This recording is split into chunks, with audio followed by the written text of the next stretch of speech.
ಹೊಡಿತಾ ಇದ್ಯಾ? ಯಾರ? ನನ್ನ ಮಗನೇ, ನನ್ನ ಸೊಸೆ ಮೇಲೆ ಕಣ್ಣು ಹಾಕ್ತೀನೋ ನಿನಗೆ? ಏನು ಮುಖ ನೋಡ್ತೀನಿ ಕುತ್ಕೊಂಡ್ಗೆ?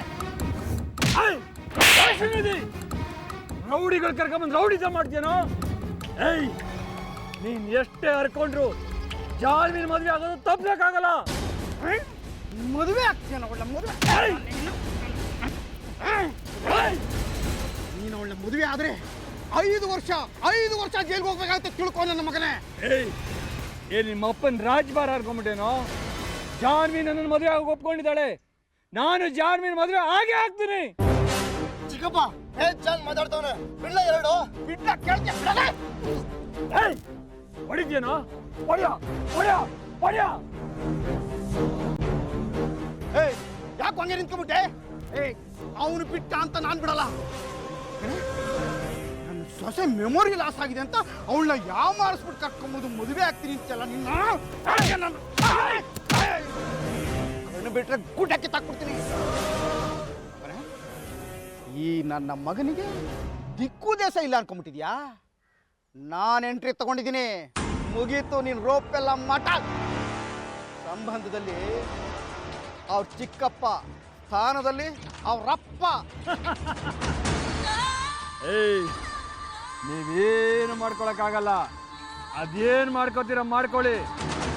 ನಾನು ಈಗಲೇ ಇಮ್ಮಿಡಿಯೇಟ್ ಪೊಲೀಸ್ದವ್ರಿಗೆ ಫೋನ್ ಮಾಡ್ತೀನಿ.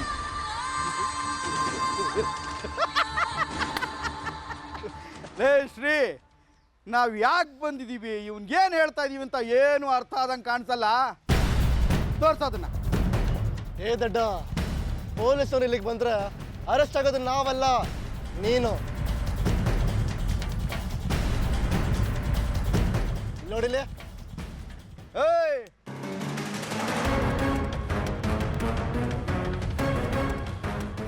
ಜಾನ್ವಿ ಡಾಕ್ಟರ್ ಕೊಟ್ಟಿರೋ ರಿಪೋರ್ಟ್.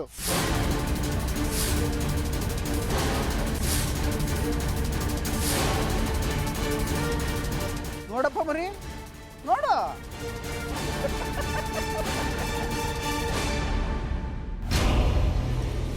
ಜಾನ್ವಿಗೆ ಹಳೆ ನೆನಪು ಬಂದಿದೆ ಅಂತ ಡಾಕ್ಟರ್ ಸರ್ಟಿಫೈ ಮಾಡೋವರೆಗೂ ಅವಳು ತಗೊಳ್ಳೋ ಎಲ್ಲ ಲೀಗಲ್ ನಿರ್ಧಾರಗಳಿಗೂ ಬೆಲೆ ಇರಲ್ಲ.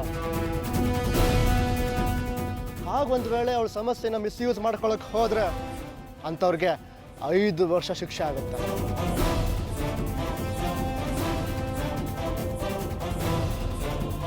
ಅರ್ಥ ಆಯ್ತೇನೋ ಗುಬಾಲ್? ಇಷ್ಟು ಮೇಲೂ ನಾನು ಅವಳ ಮದುವೆ ಆಗೇ ಆಗ್ತೀನಿ ಅಂತ ಹೋರಾಟ ನಡೆಸಿದ್ರೆ ಒಂದಲ್ಲ ಎರಡಲ್ಲ 5 ವರ್ಷ ಅಂದರಾಗದು ಗ್ಯಾರಂಟಿ. ಮದುವೆ ಆಗ್ತೀಯಾ? ಮದುವೆ? ಓಹೋ, ಫೋನು, ಪೊಲೀಸ್ನವ್ರಿಗೆ ಫೋನು ಮಾಡೋ. ಲೇ ಮಾಡಲೇ, ಲೇ ಮಾಡಲೇ. ಓ, ಮಾಡಲ್ಲ. ಶ್ರೀ, ನೀನೇ ಪೊಲೀಸ್ನವ್ರಿಗೆ ಫೋನ್ ಮಾಡು. ಓಕೆ, ಬೇಡ ಬೇಡ, ಪೊಲೀಸ್ನವ್ರಿಗೆ ಕರೆಯೋದು ಬೇಡ. ಹಾಗಾದ್ರೆ ನೀನು ಇವಾಗ ಏನು ಮಾಡ್ತೀಯ ಅಂದರೆ, ಜಾಣ ಮರುತ್ರ ಜಾನು ಮನೆಗೆ ಹೋಗಿ ನೀನೇ ಈ ಮದುವೆ ಬೇಡ ಅಂತ ಹೇಳಿ ಕ್ಯಾನ್ಸಲ್ ಮಾಡಿಸ್ಬೇಕು. ನಾನಾ? ಹೌದು, ಮತ್ತೆ ನಾವು ಯಾರಾದರೂ ಹೇಳಿದ್ರೆ ಅವಳ ಮಾತು ನಂಬಲ್ಲ. ಆ ರೀತಿ ಬ್ರೈನ್ ವಾಶ್ ಮಾಡಿದ್ಯಾ ನೀನು. ಅದಕ್ಕೆ ಅವ್ರ ಮನೆಗೆ ಹೋಗಿ ನೀನೇ ಈ ಮದುವೆ ಬೇಡ ಅಂತ ಹೇಳಿ ಕ್ಯಾನ್ಸಲ್ ಮಾಡಿಸ್ಬೇಕು. ಸಿಂಪಲ್ ಅಷ್ಟೇ.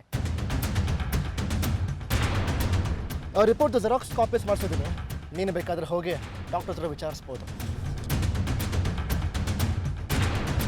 ತಗೋ, ಓದ್ಕೋ. ಬನ್ನಿ ಚಿಕ್ಕಪ್ಪ.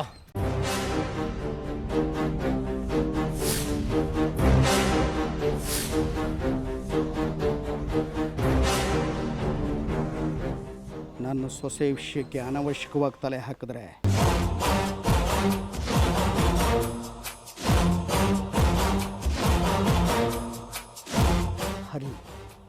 ಹರಿಪ್ರಸಾದ್ ಹುಷಾರು.